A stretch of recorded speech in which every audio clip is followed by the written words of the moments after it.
Assalamualaikum warahmatullahi wabarakatuh. Saya Davano Dayat Pangestu dari kelas Ilmu Komunikasi C. Di sini saya akan menjelaskan tentang hubungan tradisi komunikasi. Yang pertama yaitu tradisi retorika.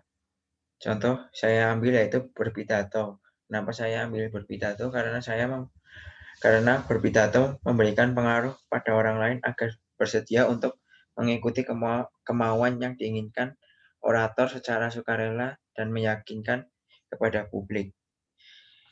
Dan sebab itu mengikuti bagian teori retorika. Retorika mengikuti bagian teori publik, mengikuti bagian cangkupan publik. Cangkupan publik memiliki tradisi retorika.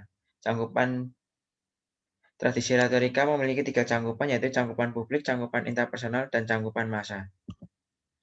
Fenomenologi bisnis. Pada saat berbicara tentang bisnis, seorang yang tidak paham atau tidak minat dalam bidang bisnis akan biasa saja saat menanggapinya.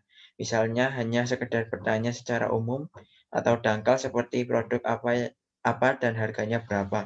Tetapi saat orang sudah mulai tertarik dengan hal bisnis, dia akan bertanya lebih mendalam, misalnya bertanya untung atau rugi. Maka dari itu mengikuti bagian teori penetrasi sosial, mengikuti bagian kelompok teori pengembangan hubungan, mengikuti bagian cangkupan interpersonal. Cangkupan interpersonal sendiri memiliki 2 kelompok, yaitu kelompok pengembangan hubungan dan kelompok teori diri dan pesan.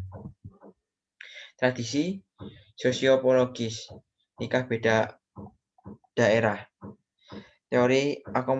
Mengikuti bagian teori akomodasi komunikasi, mengikuti bagian kelompok teori budaya dan keanekaragaman, mengikuti bagian cangkupan budaya, mengikuti bagian tradisi sosiopologis. Tradisi sosiopologis memiliki 4 cangkupan, yaitu cangkupan interpersonal, cangkupan publik, cangkupan massa, atau media, cangkupan budaya. Tradisi sosiokultural, fenomena dalam berbicara. Di sini saya ambil contoh fenomena logat berbicara di Surabaya sangatlah keras dan agak kasar, tapi orang yang tidak tahu logat Surabaya akan cukup kaget. Maka dari itu memiliki bagian teori akomodasi komunikasi, mengikuti bagian kelompok teori budaya, mengikuti bagian cangkupan budaya, mengikuti bagian tradisi sosiokultural. Tradisi sosiokultural memiliki 3 cangkupan, yaitu cangkupan budaya, cangkupan kelompok kecil, cangkupan interpersonal. Tradisi semiotika, fenomena melanggar parkir sembarangan.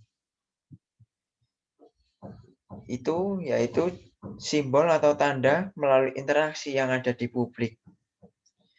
Saat mobil dilarang parkir, tapi tetap maksa parkir di situ. Itu fenomenanya. Mengikuti bagian teori interaksi simbolis, mengikuti bagian kelompok teori media, mengikuti bagian cangkupan massa atau media, mengikuti tradisi semiotika.